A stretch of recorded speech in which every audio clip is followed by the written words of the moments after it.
بسم الله الرحمن الرحيم والصلاة والسلام على أشرف المرسلين وعلى آله وصحبه وسلم تسليما. Chères sœurs, chers frères, salam alaikum wa rahmatullahi ta'ala wa barakatuh. Pour cette 53e nuit de la Layl al-Wisal, ces soirées de convivialité, de spiritualité, du partage, je voudrais évoquer ce soir le sens spirituel de la liberté dans le soufisme, qui est la dimension spirituelle de l'islam. La question de la liberté a animé l'homme au fil des âges. L'article 1er de la Déclaration universelle des droits de l'homme de 1948 énonce que tous les êtres humains naissent libres et égaux aux dignités et en droits. Ils sont doués de raison et de conscience et doivent agir les uns envers les autres dans un esprit de fraternité. Cet article définit la liberté sous un prisme de droit et de responsabilité dans un esprit d'égalité et sous l'égide de la conscience et de la raison. Ainsi, la lutte pour les droits de l'homme est une lutte, à vrai dire, pour libérer l'homme de l'oppression d'autrui. En islam, le combat contre la tyrannie et l'oppression sont importants, mais comme nous le rappelle notre bien-aimé prophète, paix et salut sur lui, dans son célèbre hadith authentique, le plus grand combat, al-jihad al-akbar, est celui qui nous oppose à nous-mêmes, à soi-même, contre l'âme instigatrice du mal. Ainsi, les saints soufis, les maîtres soufis, au fil des âges, n'ont cessé de nous éveiller à une oppression plus subtile que l'on subit sans en être conscient, celle de l'ego.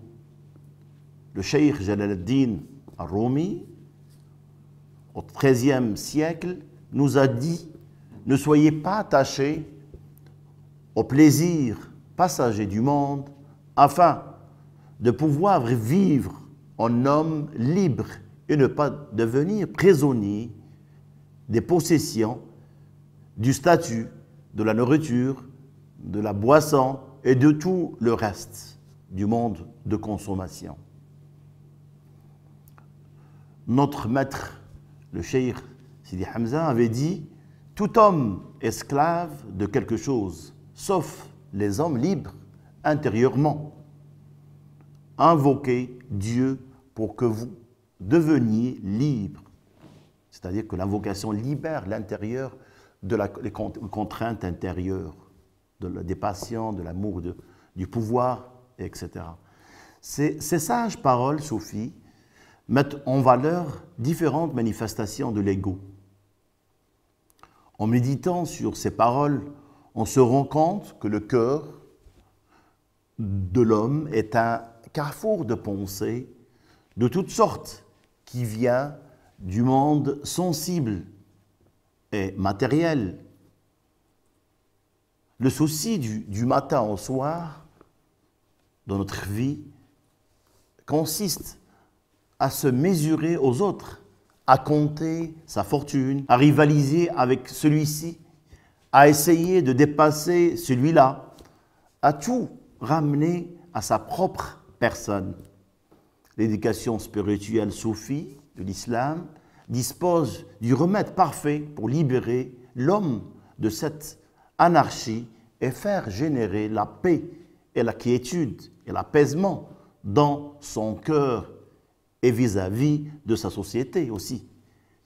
Elle nous permet de comprendre que l'homme ne doit pas oublier que Dieu l'utilise à des fins et que ces fins appartiennent à Dieu seul, que l'homme n'en est pas propriétaire. Et Dieu l'aide à se libérer de ces contraintes pour trouver la vraie liberté de s'attacher aux choses éternelles qui durent et d'avoir un équilibre intérieur. L'imam al-Junayd a dit, en ce sens, la véritable liberté n'est atteinte que lorsque la servitude réelle à Dieu est réalisée. Certains pourraient dire que cette définition de liberté est paradoxale. Cela veut dire que seul le véritable esclave de Dieu, ou bien serviteur de Dieu, est libre si, en apparence, cette pensée est contradictoire et l'éducation soufie authentique permet d'en comprendre les subtilités.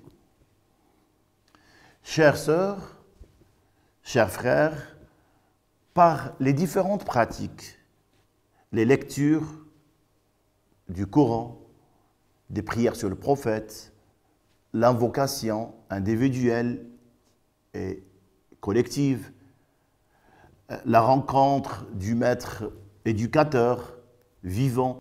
Le disciple soufi, c'est-à-dire le cheminant vers Dieu, se nourrit du souvenir d'Allah et se déleste des passions illusoires qui constituent un voile à sa nature divine. Le cheminant goûte alors à la vraie liberté qui s'accomplit lorsqu'il est en harmonie avec l'univers tout entier. Ainsi, la liberté, au sens soufi, spirituel, n'est pas contenue dans un système de pensée qu'on peut décrire ou sur lequel on pourrait légiférer. Il s'agit d'une expérience intérieure spirituelle. En nous libérant progressivement des entraves, des obstacles invisibles du monde intérieur, la spiritualité rétablit l'équilibre entre le physique et le spirituel, entre le sens intérieur et l'apparence extérieure. Comme on nourrit, c'est-à-dire l'extérieur, il faut qu'on nourrit aussi notre intérieur pour établir l'équilibre. Si l'on poursuit une existence exclusivement matérielle, la liberté sera toujours limitée. Par contre, si l'on aspire à l'esprit, au-delà de ce bas monde, la liberté spirituelle s'épanouira et la personne qui atteint cette réalisation se sentira libre et heureuse, même dans les pires circonstances et même dans le dépouillement. Il y a pas mal de personnes ils ont les moyens matériels, ils sont riches, mais ils ne sont pas épanouis parce qu'ils ont un vide spirituel intérieur. Dans sa fameuse lettre Al-Qushayriya, Al-Risala Al-Qushayriya en arabe, l'imam Al-Qushayri, un grand savant soufi, évoque cette notion de liberté dans le soufisme à laquelle il trouve un fondement important dans le Saint-Coran. Dans le Coran, Dieu dit « Et ils vont jusqu'à les préférer à soi, fussent-ils eux-mêmes en état de besoin. »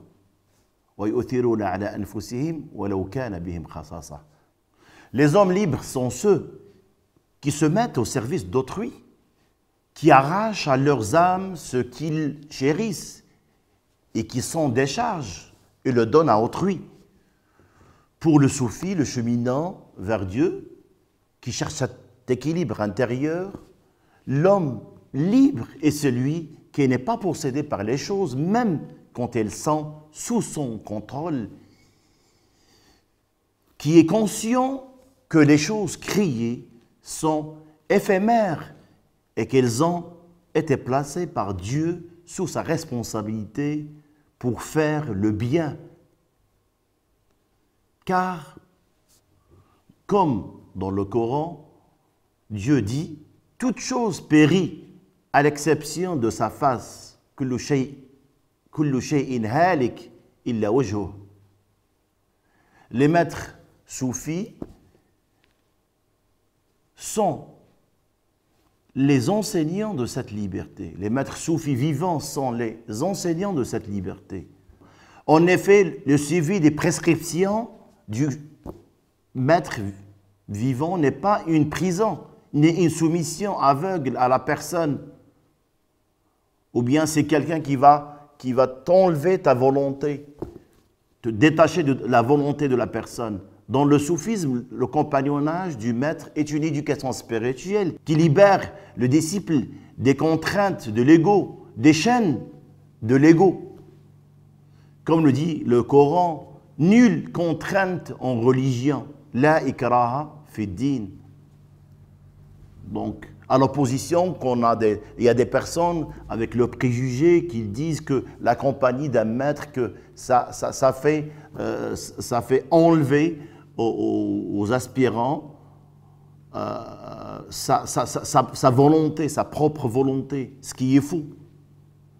La compagnie d'un maître vivant, c'est elle qui donne l'équilibre, d'une part, et d'autre part, de te détacher, le musulman, le cheminant, des contraintes intérieures, de la jalousie, de la haine, de l'amour du pouvoir, des passions, et lui donner des repères, lui donner des valeurs avec lesquelles, les valeurs des qualités nobles avec lesquelles il vit en harmonie avec autrui et avec le monde. Lorsqu'on va vers le cheikh, le maître, avec le cœur, on comprend que ce qui nous est demandé est humilité et pas subjugation, confiance et pas effacement, amour et pas adoration. Bien entendu, il ne s'agit de faire la négation de son individualité et son identité, mais simplement d'accepter d'être un élève et un disciple de l'amour et des qualités nobles. Pour conclure, les efforts fournis par l'homme moderne pour garantir sa liberté doivent nécessairement s'accompagner d'une éducation spirituelle. Comme j'ai dit au début, comme on nourrit l'extérieur, il faut nourrir l'intérieur par cette relation avec le divin. Donc une éducation spirituelle qui puisse éveiller les consciences. En effet, les systèmes législatifs que l'homme édifie, aussi complexes soient-ils, ont la conscience comme garant. Si celle-ci fait défaut, les hommes ne peuvent vivre en harmonie. Et bien entendu, dans le soufisme, une conscience éveillée n'est pas celle qui est seulement lettrée, mais celle dont l'ego est dompté. Nous prions Allah qu'il fasse de nous des êtres authentiquement libres, dépouillés de tous les attachements.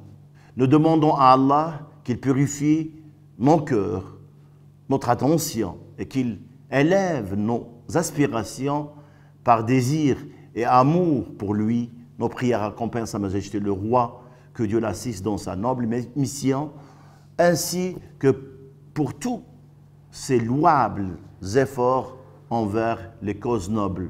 Que Dieu vous donne la joie intérieure et extérieure, ainsi que la réussite dans vos projets. Que Dieu vous bénisse. Je vous remercie. Wassalamu alaikum wa rahmatullahi ta'ala wa barakatuh.